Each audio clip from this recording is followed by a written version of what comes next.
రాజశేఖర రెడ్డి గారి హయాంలోనూ తర్వాత జగన్ గారి హయాంలోనూ కమ్మ అధికారులకు చాలా అన్యాయం జరిగిందని, తనకు ముఖ్యంగా అన్యాయం జరిగిందని ఇటీవల రిటైర్డ్ అయిన అధికారి ఏపీ వెంకటేశ్వర గారు చెప్పిన విషయం తెలిసిందే.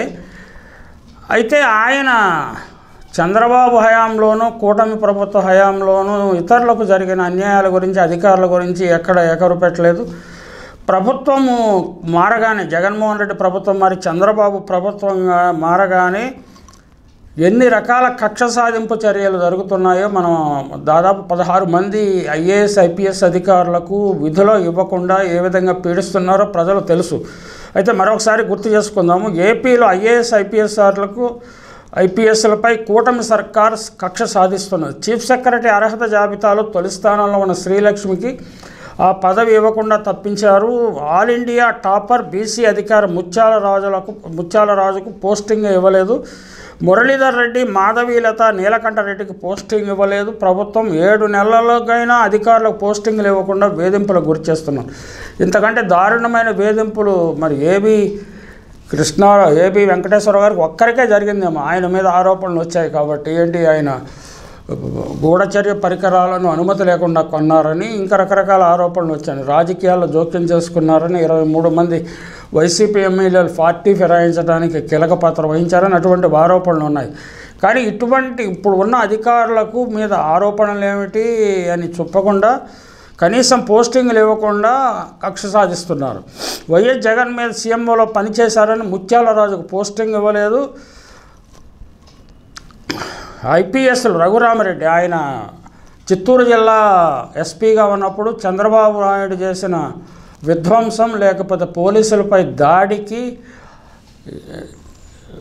ప్రతిఘటించి వారి లక్ష్యం నెరవేరకుండా శాంతి భద్రతలను అదుపు చేశాడు. అదే ఆయన చేసిన పెద్ద తప్పు. విశాంత్ రెడ్డి, రవిశంకర్ రెడ్డిలపై కక్ష సాధిస్తున్నది. మరి ఇది కులం ఆధారంగా జరుగుతున్న కక్ష కాదో వెంకటేశ్వర గారు చెప్పాలి. ఆంజనేయులు, సంజయ్, పివి సునీల్, క్రాంతి రాణా, విసిఎల్ గున్నీలపై వేధింపులు. అంటే అప్పటి ప్రభుత్వం చెప్పిన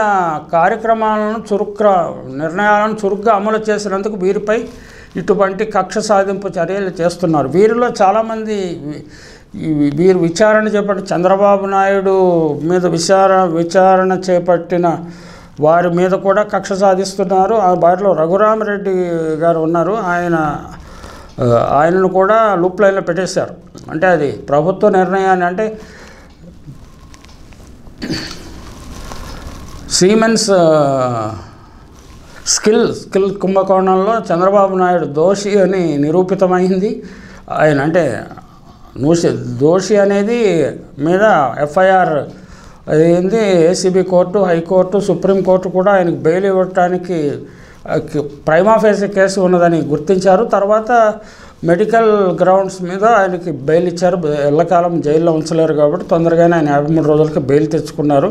కానీ అప్పట్లో ప్రభుత్వానికి సహకరించిన వారి అందరినీ 17 మంది అధికారులను, 16 మంది అధికారులను ఈ విధంగా వేధించడము అది ఏ విధంగా సమర్థనీయమో వెంకటేశ్వర గారు చెప్పాలి. అంటే ఇప్పుడు మరి ఈ ప్రభుత్వానికి సహకరించే అధికారులను మళ్ళీ వచ్చే ప్రభుత్వం ఏదైనా ఇదే విధంగా శిక్షించవచ్చా? ఇది ఏ విధంగా దీని గురించి ఆయన సూత్రీకరణలు ఏమి చెప్పట్లేదండి. ఇంతకుముందు ఏదో రాజశేఖర రెడ్డి గారు విషబీజాన్ని నాటారు, అది వృక్షమై జగన్ రూపంలో అది ఒక స్టేట్ పాలసీ అయిపోయింది. ఇప్పుడు స్టేట్ పాలసీ ఇంతమంది సీనియర్ అధికారులు వినియోగించుకోకుండా జీతభత్యాలు చెల్లించడము ఏ విధంగా స్టేట్ పాలసీ, దాన్ని ఏ విధంగా సమర్థిస్తారో మరి చెప్పాలి. వెంకటేశ్వరరావు గారు అలాంటి విషయాలు మాట్లాడకుండా ఆయన చాలా